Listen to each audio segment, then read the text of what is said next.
Up next is our Commitment to Success Spotlight, brought to you by Provident Bank. Provident Bank, commitment you can count on. Joining us today, Mercyhurst Senior Guard, Bernie Blunt III. Bernie, thanks so much for taking the time to talk with us. Thank you guys for having me. I appreciate it. All right, let's get going. Mercyhurst coming off a weekend sweep over New Haven and Chicago State, now won three straight games, vaulted into third place with a 5-3 record. So you're in prime position right now as we enter the second half of the season.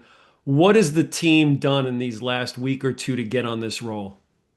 I think we did a really good job of paying attention to detail.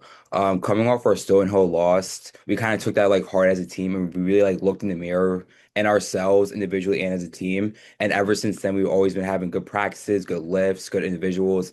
And I think that's just been translating onto the games, leading to Central, New Haven, and Chicago State. You yourself, you scored 34 points in the two wins last week. You have 18 games in double figures this season. Talk to me about how your game has progressed this year and some of the scoring burden that you've shouldered as compared to last season. Yeah, so I just think last season, I came in and I was new. So obviously Jeff and Aiden were our like two main scorers. I think I knew coming back that I had to take that leadership role and that leading scoring role. And I just did it with open arms. At my previous school, I think I did a pretty good job of averaging over 20 points. So I just had to have that same mindset coming into this year that I had to be the guy to score to keep us in games. Bernie, the Mercyhurst defense has played really well. You've held NEC opponents to 61 points or less in six of your last seven games. You're third in the league in defensive efficiency. What's been the difference between last year and this year in terms of your defense? I just think in terms of last year, I think we had well the same as this year. We have all new guys, but I just think we're gelling at the right time, and also we're young. We have four sophomores, so they're like always active on the defensive end, and I just think we're just doing a really good job of helping each other out on the defensive end as well. How good is Kadir Martin in the middle? Kadir is good. He's leading, I think, the NEC in blocks. So he's been showing that even last year in practice. And I'm just excited for him. And also all of our other sophomores too, because they've been doing a pretty good job for us as well this year. Talking about your game, since you started at Edinburgh, your efficiency has grown every single season. What do you attribute that to? Is that just experience? How much of it is Coach Manchell's guidance at Mercyhurst? Take me through that linear progression in your game with your efficiency. Yeah, so I just think over the summer, I worked with Coach Manchell and the staff and my individuals just picking my like picking the spots and just making sure I'm just getting to my shot, following through and stuff like that. Because I think last year sometimes I would rush a little bit or take a quick shot, but I just think just the game just kind of slowed down for me also. And also just experience, this is my fifth year, so I've kind of seen a lot. So the game has slowed down for me in places where I know where I can get to my spots and be effective. Bernie, your father was a great college player at St. Joe, scored nearly 2,000 points. And here's some trivia. I saw him play in person Oh, down at really? Temple. Yeah, yeah, I was Oh, a fan. wow. I was a Yeah. fan. So I'm excited to talk to you. Have you watched tape of him in a Hawks uniform? And if are there parts of his game that you've tried to incorporate into yours?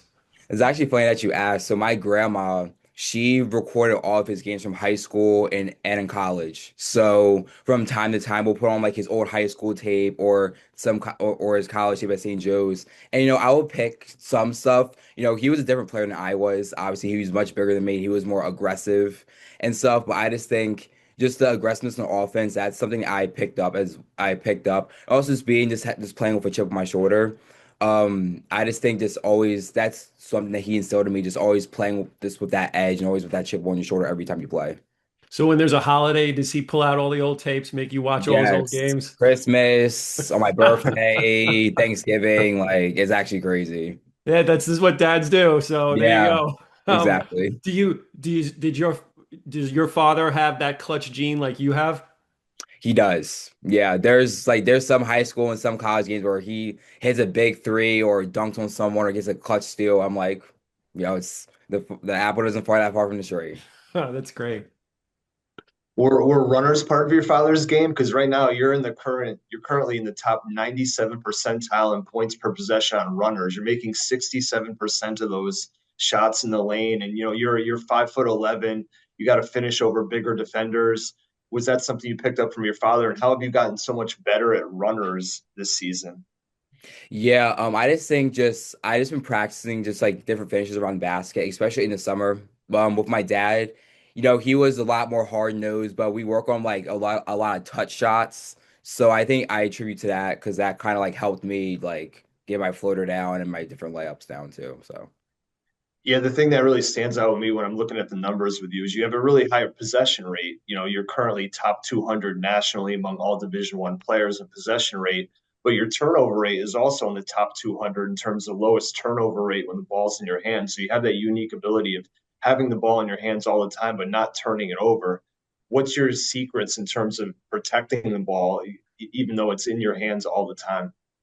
yeah, like I just want to make sure I obviously like, you want to this value basketball, but also I think I just have a pretty good IQ. I've like that's something that I always had, even when I was playing when I was younger. So I will always like make like that right pass, or, like the pass that like just gets like to the person. So I think my IQ really like attributes to that. Bernie, what's the most underrated part of your game? That's a good question. I think my defense, I think because of my scoring numbers, a lot of people don't think I play defense, but I think I block up pretty good for my size, my height. I'm quick, I have quick hands, so I would definitely say my defense. Nice.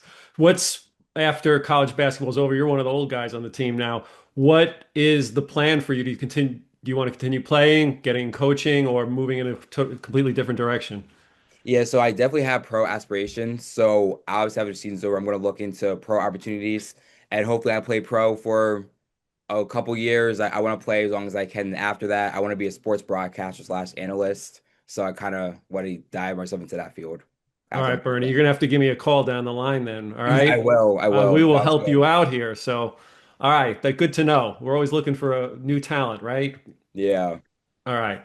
Let's talk about Mercyhurst. Big weekend coming up. You return home to play New Haven, then out for your Chicago State trip. A good weekend and some help, and you could be, looking down at other teams from the top of the standings.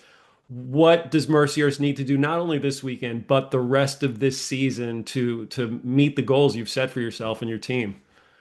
Yeah, I think a good thing for us is not staying complacent. We are third in the conference, but obviously anybody can win any game. So I just think just especially with these two teams that we're playing, we already beat them once, and it's obviously hard to beat a team twice. So we just have to just stay with what we have been doing in practice and individuals and lift and stuff like that, and just making sure we carry that over to these next two games, just have more momentum going into the latter half of the season. And obviously just taking one game at a time. You don't want to look too far ahead or you get too excited and then, something happens, you're like, oh, like we shouldn't have looked that far ahead. So I just think just taking one game at a time.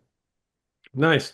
Well, we've heard it all from Bernie Blunt. Bernie, you should be making your dad watch your tapes now at the next holiday. I Wow. should. I should. Right? Yeah, You got enough exactly. highlights. I should. All right. Easily. Bernie, it was great talking to you. Good luck this week, and hopefully we'll get a chance to talk to you again down the line. Thank you. I appreciate you guys for having me. That's Bernie Blunt III from Mercyhurst on our Commitment to Success Spotlight, brought to you by Provident Bank. Provident Bank, commitment you can count on.